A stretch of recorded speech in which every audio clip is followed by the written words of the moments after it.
Gruaja që shpëtoi nga macja. Mundet që një njeri të shpëtoi nga një kafshë, nga kafsha e tij. Dëgjoj jeni këtë histori vërtet të çuditshme. Si gjithmonë kush është rastësisht e di bëj like që jemi sërish dhe faleminderit që jemi për bashk. Teksa po bëja një rrugë që s'ka askënd, nuk ka njeri, një rrugë që është vërtet vend i bukur, dhe mund të quhet një vend shkretëtir. Por po sikur të ndodh që të mund të vritesh. Kush mund të të ndihmojë këtu? Dhe historia që do t'i them tani është vërtet e çuditshme, ka ndodhur në vitin 2015 një gruaje nga Ukraina. Po. Bënte ftohtë në vitin 2015 në një fshat të vogël të Ukrainës, ishte plot me dëbor dhe nuk kishte dru aty afër fshatit. Dhe çfarë bëri kjo zonja?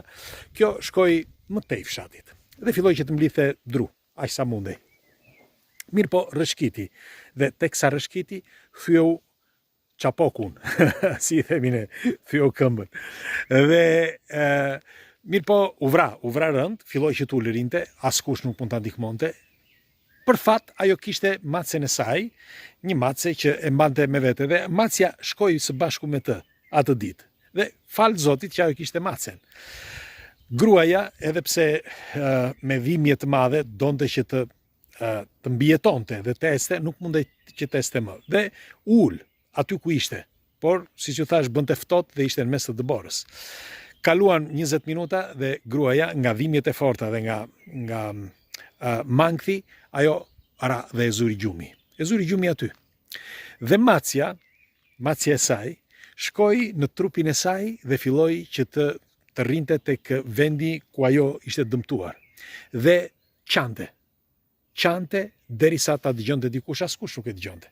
Ajo e kuptoi macja që diçka kishte. Dhe e dini se çfarë bëri macja? Macja në një aty mbi 5 orë dhe pastaj iku derisa gjeti shtëpin. Pra ajo shkoi, u kompletuan rreth 20 orë gjithsej, derisa ajo shkoi që gjeti shtëpin.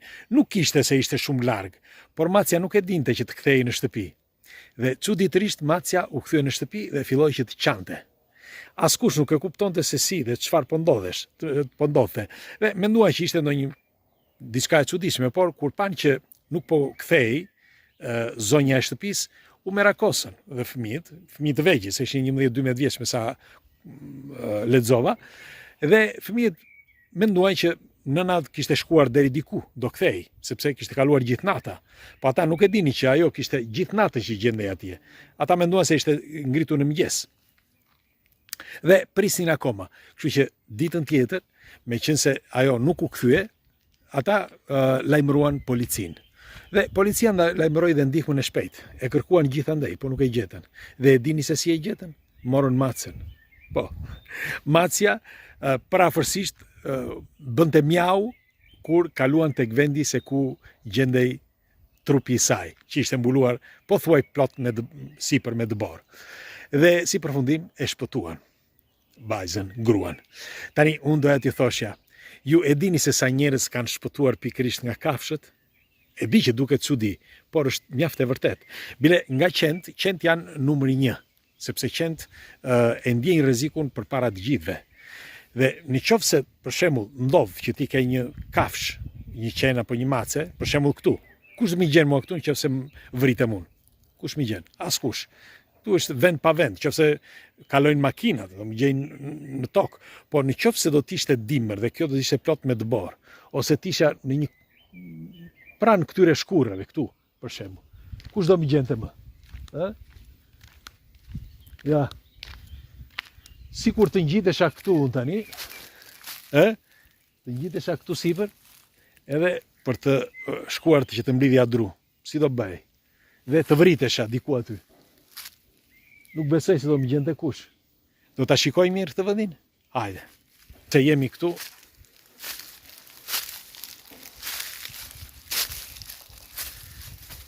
Se mase gjejmë në një mace, këtej,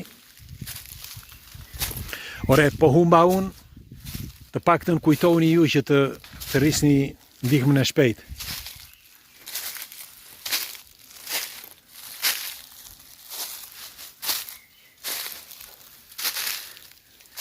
Na kishte marrë malli, këto vendet e bukura kështu pyje pa fund,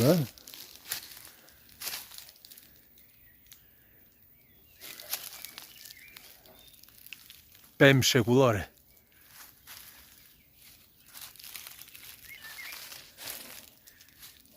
Me kështë marrë malli për vendet të tilla. Dhe po thosha, sikur të gjesh një vend të tillë për shembull, edhe të ndërtosh një shtëpi këtu. Ju do jetonit? Por kemi një problem, sepse, si që thash, në qoftë se vritemi këtu dhe jemi vetëm, nuk na gjen kush. Dhe nuk na ndihmon kush. Megjithatë, ju do të jetoni në një vend kështu, si ky një pyll, pa televizor, pa energji elektrike, pa një ndihmë sociale, ose ndoshta edhe shoqërore.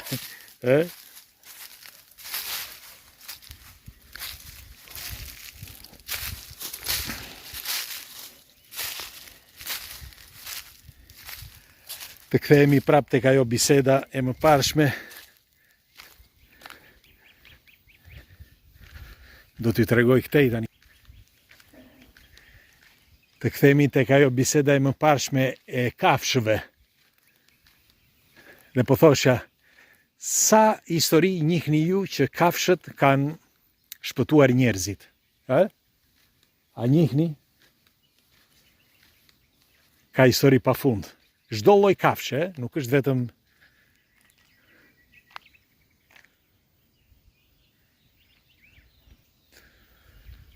jo vetëm qenë dhe macet, por edhe kafshë të tjera kanë shpëtuar njeriun. Po unë ju tregova këtë sepse më kujtua tani sikur të vritesh këtu, sepse rrëshqita çfarë, duke shikuar këto pyjet, dhe sikur të vritesh këtu, askush nuk t'i gjen më. Megjithatë, në një vend të tillë unë do të jetoja, sinqerisht po e them. Sepse bota atje jashtë sapo shkon edhe po degradohet gjithmonë më shumë. Pres komentet tuaja nëse dhe ju, mund të jetoni në një vend të tillë, dhe do t'i lutesha të më tregoni nëse njihni ndonjë histori ku kafshët kanë shpëtuar njerëzit.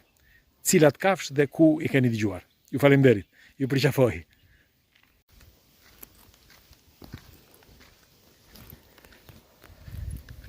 Ndërkohë,